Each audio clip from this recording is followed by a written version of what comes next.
Hi friends, ಹಿತನುಡಿ ಚಾನೆಲ್ಗೆ ಸ್ವಾಗತ. Big boss ವೀಕ್ಷಕರೆಲ್ಲರಿಗೂ ನಮಸ್ಕಾರಗಳು.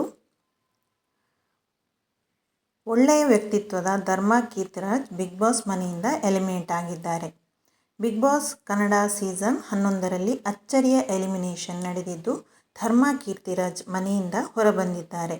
ತಾಳ್ಮೆ ಜೊತೆಗೆ ತನ್ನ ಒಳ್ಳೆಯ ವ್ಯಕ್ತಿತ್ವದಿಂದ ಜನರ ಮನಸ್ಸು ಗೆದ್ದಿದ್ದ ಧರ್ಮ ಕೀರ್ತಿರಾಜ್ ಮನೆಯಿಂದ ಹೊರಬಂದಿದ್ದಾರೆ.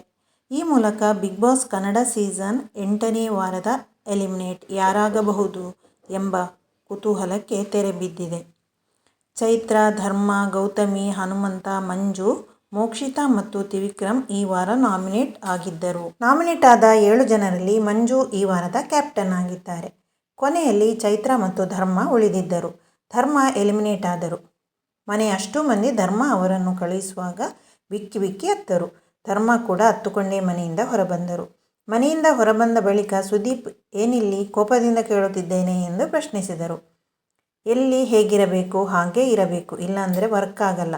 ನನ್ನ ಅನುಭವದ ಮಾತು ಹೇಳುತ್ತಿದ್ದೇನೆ ಎಂದು ಕಿಚ್ಚ ಕಿವಿಮಾತು ಕೂಡ ಹೇಳಿದರು. ಅವರ ತಂದೆ ಹಿರಿಯ ನಟ ಕೀರ್ತಿರಾಜ್ ಅವರು ಅವನ ವ್ಯಕ್ತಿತ್ವವನ್ನು ಬದಲಾವಣೆ ಮಾಡಿಕೊಳ್ಳದೆ ಆಡಿದ್ದಾನೆ. ಕಪ್ಪು ಗೆಲ್ಲದಿರಬಹುದು, ದೇಶಾದ್ಯಂತ ಒಳ್ಳೆಯ ಪ್ರತಿಕ್ರಿಯೆ ಇದೆ ಎಂದರು. ಅವರ ಕೊನೆಯ ಭೇಟಿ ಅತ್ಯಂತ ಅದ್ಭುತವಾಗಿ ಮೂಡಿಬಂದಿತ್ತು. ಕಳೆದ ವಾರ ಅವರ ಆತ್ಮೀಯ ಗೆಳತಿ ಅನುಷಾ ರೈ ಕೂಡ ಹೊರಬಂದಿದ್ದರು. ಫ್ರೆಂಡ್ಸ್, ಬಿಗ್ ಬಾಸಿನ ಈ ಮಾಹಿತಿಯು ನಿಮಗೆ ಇಷ್ಟವಾದರೆ ಪ್ಲೀಸ್ ಲೈಕ್ ಮಾಡಿ, ಶೇರ್ ಮಾಡಿ ಮತ್ತು ಚಾನಲನ್ನು ಸಬ್ಸ್ಕ್ರೈಬ್ ಮಾಡಿ. ಮುಂದಿನ ವಿಡಿಯೋದಲ್ಲಿ ಮತ್ತೆ ಸಿಗೋಣ. ಅಲ್ಲಿಯವರೆಗೂ ಧನ್ಯವಾದಗಳು.